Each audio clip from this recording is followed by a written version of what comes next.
पूछा तो नहीं, बदल जाओ तो। आप क्यों बैठे हैं यहाँ पे? जैसा सर्वविदित है, ये पुल का निर्माण बेतिया छावनी ओवरब्रिज इतनी गंभीर बीमारी है कि जिसके निवारण के लिए हमें आगे आना पड़ा। और लगभग कल से हमने कई चरणों में पुल निर्माण कार्य के लिए प्रयास किया है। एनओसी तक मिला पिछले साल, हमने उसको उपलब्धि मान के कि चलिए अब तो निर्माण शुरू होगा।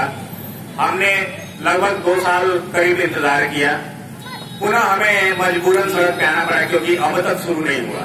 इस वजह से कल से लगातार हम 24 घंटे रात दिन यहाँ बैठे हैं कि अब निर्माण कार्य अपनी आंखों के सामने देखना चाहते हैं। कब तक आप बैठिएगा? देखिए, कल से तो ये धरना का कार्यक्रम शुरू हुआ है और जैसा कि हमने निश्चय किया है कि पुल का निर्माण शुरू कराने तक अनिश्चितकालीन है।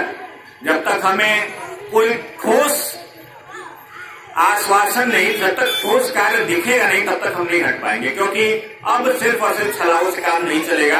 अब हमें कार्य देखना है। क्या आपको प्रशासन की तरफ से कोई सुविधा दी गई है? हमने अनुमंडल पदाधिकारी को ज्ञापन देकर इस बात की जानकारी दी है, सूचना कि हम अनिश्चितकालीन धरने पर हैं। उन्होंने भी कहा कि चलिए ठीक है आपकी मांगे, क्योंकि वो शुरू से हमेशा नैतिक समर्थन उनका रहा। वो कहते हैं कि देखिए हम प्रशासन के आदमी हैं, हम तो शामिल नहीं हो सकते, लेकिन आप तो वो कहते हैं चलिए ठीक है। तो प्रशासन से हमने अनुमति लेकर यहाँ धरने का प्रोग्राम, वैसे हम हमेशा से यही करते आए हैं जी। कोई प्रतिनिधि आपके से कांटेक्ट किया या बात किया? जी, ये सवाल हास्यास्पद है क्योंकि अब तक कोई जनप्रतिनिधि आए नहीं, प्रशासन की तरफ से भी कोई नहीं आया। ठंडी में अलाव की भी व्यवस्था हम खुद ही लकड़ी खरीद रहे हैं अपने पैसे से कि चलिए जिंदा रहने के लिए ये जरूरी है, और प्रशासन कम से कम अलाव की भी व्यवस्था करता, वो भी नहीं है। क्या आप प्रशासन से कुछ सहयोग चाहते हैं?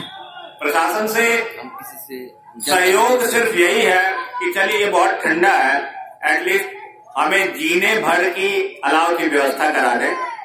बाकी घर पे खाने पीने की व्यवस्था हमारी हो गई है, घर से खाना आ जाता है और रहने के लिए हम इस कंबल में गुजारा कर लेते हैं। और जनप्रतिनिधियों से जरूर आग्रह है कि एक बार आए और हमारे साथ इस धरने में शामिल हो और अपने आप को बेदाग साबित करें कि चलिए हम आपके साथ हैं।